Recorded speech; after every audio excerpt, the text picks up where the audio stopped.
दोस्तों, आप में से बहुत कम लोग इस बात को जानते होंगे कि अमेरिका ने भारत के ऊपर साल 2013 में नेशनल ट्रीटमेंट का केस WTO में जाकर के ठोक दिया था। असल में नेचुरल ट्रीटमेंट उस प्रोसेस को कहा जाता है जहां पर कोई भी देश अपनी कंपनियों को बहुत ज्यादा प्राथमिकता देना शुरू कर दें। ऐसा ही कुछ एलोकेशंस अमेरिका ने भारत के ऊपर साल 2013 में लगाए थे और अमेरिका का कहना था कि भारत जो भी बड़े बड़े सोलर पैनल्स और प्रोजेक्ट सेटअप कर रहा है और उसमें उनकी जो डोमेस्टिक कंपनी है वहां से सोलर पैनल्स का प्रोजेक्ट बहुत ज्यादा किया जा रहा है, क्योंकि अमेरिका भारत के अंदर भारी मात्रा में सोलर पैनल्स एक्सपोर्ट कर रहा था और इससे कहीं ना कहीं अमेरिका को नुकसान हो रहे थे। लेकिन वक्त ने 360 डिग्री पलटी मार ली है और आज सिचुएशन कुछ ऐसी है कि भारत अमेरिका का सबसे बड़ा सोलर एक्सपोर्टर कंट्री बन चुका है। इसके अलावा कई भारतीय कंपनियां हैं जो अमेरिका के अंदर रह करके वहां पर सोलर मैन्युफैक्चरिंग करना शुरू कर चुकी है। और आज इसी कड़ी में जुड़ी हुई एक और बड़ी रिपोर्ट सामने निकल कर आई है, जिसके बारे में इस वीडियो में हम आपको बताने वाले हैं। पूरी डेवलपमेंट क्या है इस वीडियो में समझते हैं। भारत जिस तरह से अपनी मैन्युफैक्चरिंग कंपनी में लगातार आगे बढ़ रहा है, उसके लिए इस वीडियो को एक लाइक जरूर करें। साथ ही इसी तरह और भी नॉलेजेबल वीडियो पाने के लिए चैनल को सब्सक्राइब जरूर करें। दोस्तों, रिसेंटली ही रेटिंग एजेंसी इंफ्रा की रिपोर्ट के मुताबिक वर्ष 2024 की पहली छमाही में भारत से एक्सपोर्ट होने वाले सोलर सेल्स और मॉड्यूल्स करीब 8,360 करोड़ रुपए के हो जाएंगे, बल्कि पिछले साल में सिर्फ 1,453 करोड़ रुपए के थे। यानी कि इस इंडस्ट्री में भारत ने काफी बड़े पोटेंशियल हासिल किया है।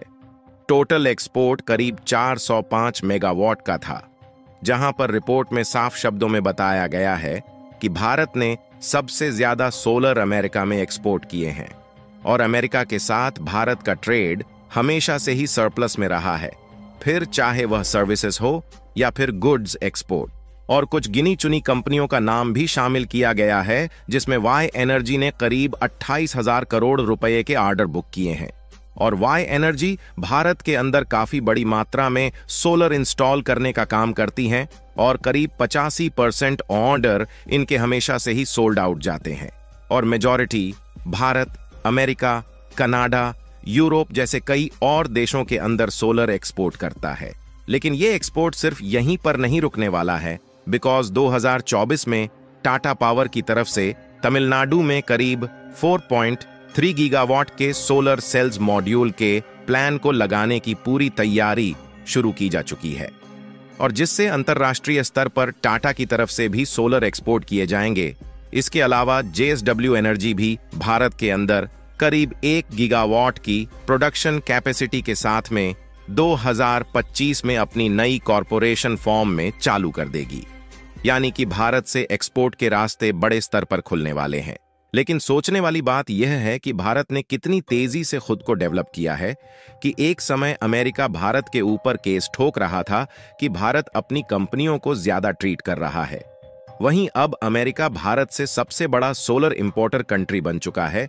और बड़ी कंपनीज की बात की जाए तो भारतीय कंपनी राइवल सोलर, जो कि गुजरात बेस्ड कंपनी है, और उसने रिसेंटली अमेरिका के अंदर 500 मेगावाट की कैपेसिटी के साथ नए सोलर मैन्युफैक्चरिंग फैसिलिटी को सेटअप किया है। इसके अलावा दूसरी भारतीय company Vikram solar United state के अंदर सोलर प्रोडक्शन के लिए 1.5 बिलियन US$ की इन्वेस्टमेंट ऑलरेडी कर चुकी है। इसी कड़ी में एक और कंपनी का नाम शामिल हुआ है, जिसे रिसेंटली इंक्लूड किया गया है और इसे सार्थिक सोलर का नाम दिया गया है। और ये भी अमेरिका के अंदर बड़े स्केल पर सोलर पैनल का प्रोडक्शन शुरू कर रही है। और इसीलिए आपने नोटिस किया होगा कि यूरोप सहित चाइना, अमेरिका, जापान सभी देश भारत के अंदर बड़ी इन्वेस्टमेंट कर रहे हैं।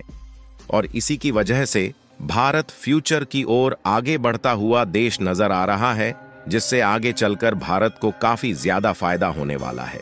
दोस्तों, इसके अलावा भी भारत को एक और बहुत बड़ा फायदा होने वाला है, क्योंकि भारतीय नेवी ऑफिसर की डेथ पेनल्टी की अपील को एक्सेप्ट करते हुए अपने लिए भारत से एक और बहुत बड़ा बिजनेस क्रिएट कर लिया है। और यह कोई छोटा मोटा बेजोस नहीं, बल्कि कतर को करीब 10 मिलियन मीट्रिक टन की सप्लाई का एक और बहुत बड़ा कॉन्टैक्ट रिसीव हो सकता है। सही मायने में देखा जाए तो यह कतर के लिए काफी बड़ी अपॉर्चुनिटी है। इसके अलावा कतर के लिए नुकसान से निकलने का एक सीधा रास्ता बन रहा है, क्योंकि पाकिस्तान में कुछ गैस के भंडार मिले हैं जिन्हें चाइना सीधे तरीके से कब्जाने वाला है, और चाइना अपनी गैस सप्लाई पाकिस्तान से पूरी कर सकता है। तो रिसेंटली चाइना और कतर के बीच में जो LNG की डील फाइनलाइज हुई थी, इसे आगे चलकर डिस्टर्ब किया जा सकता है। लेकिन यदि कतर भारत के साथ अपने रिलेशन अच्छे रखेगा तो भारत के साथ डायरेक्ट अपनी गैस एक्सपोर्ट करके बिजनेस लगातार करता रह सकता है। इसके अलावा भारत के अंदर कुछ बड़ी तैयारियां शुरू हो चुकी हैं। रिपोर्ट के मुताबिक भारतीय कंपनी इंडियन ऑयल अपनी LNG टर्मिनल की कैपेसिटी को डबल करने जा रही है और इसे बढ़ाकर के करीब 10 मिलियन मैट्रिक टन किया जाएगा, जो कि करीब 6.3 मिलियन मीट्रिक टन है। वहीं भारत के पेट्रोलियम मिनिस्टर ने डिसाइड कर लिया है कि भारत के अंदर एनर्जी कंजप्शन के अंदर अब LNG की कैपेसिटी और ज्यादा बढ़ाई जाएगी और 2030 तक इसे करीब 15% तक किया जाएगा, जो कि अभी सिर्फ 6.2% है। इस पर इंडिया ऑयल का कहना है कि नोट टर्मिनल के अंदर कई और कंपनी को भी पार्टिसिपेट करने का मौका देंगे और भारत के अंदर ओवरऑल गैस कंजप्शन बढ़ने वाला है। और इंडियन ऑयल ने इसकी तैयारी कुछ महीनों पहले से ही करनी शुरू कर दी है, जहां पर OIC ने रिसेंटली करीब 14 सालों के लिए $11 बिलियन के एग्रीमेंट को फाइनलाइज किया है LNG सप्लाई के लिए। अब इस डील के अंदर कौन से देश पार्टिसिपेट कर रहे हैं या फिर नहीं, इसके बारे में कुछ भी नहीं बोला जा सकता। लेकिन बड़े गैस सप्लायर जैसे कि Australia, Qatar, United state, Malaysia, Russia, Nigeria और इंडोनेशिया जैसे देश शामिल हैं, जिसमें यदि कतर सोचता है कि वह भारत को सप्लाई नहीं करेगा तो भारत के लिए रास्ते नहीं खुले हैं, लेकिन इनका यह सोचना बिल्कुल गलत है। रिसेंटली मोजाम्बिक, वेनेजुएला जैसे देशों के अंदर भारत ने बिलियंस ऑफ डॉलर के प्रोजेक्ट फाइनलाइज करने की प्रक्रियाओं को बहुत तेजी से शुरू कर दिया है। हाँ, यह बात बिल्कुल सही है कि भारत सडनली कतर के ऊपर एक्शन नहीं ले सकता, क्योंकि हम कतर से करीब 40 से लेकर के 50% अपनी LNG की सप्लाई सिर्फ कतर से करते हैं। लेकिन फिर भी भारत लगातार अपनी डील को नए नए देश के साथ फाइनलाइज करने में लगा हुआ है और इससे कतर को काफी बड़ा झटका लगने वाला था। इसीलिए कतर ने 8 नेवी ऑफिसर की सजा को माफ करने का निर्णय लिया है। और हमारे लिए खुशखबरी की बात है कि ऑटो नेवी की जवान जल्द ही भारत लौटने वाले हैं। बाकी आप लोग उनके सही सलामत लौटने की दुआएं कमेंट बॉक्स में करते रहें। इस वीडियो को यहीं पर खत्म करते हैं। इस वीडियो को एक लाइक जरूर करें और अपने दोस्तों तक इस वीडियो को शेयर करें ताकि उन्हें भी जानकारी मिल सके।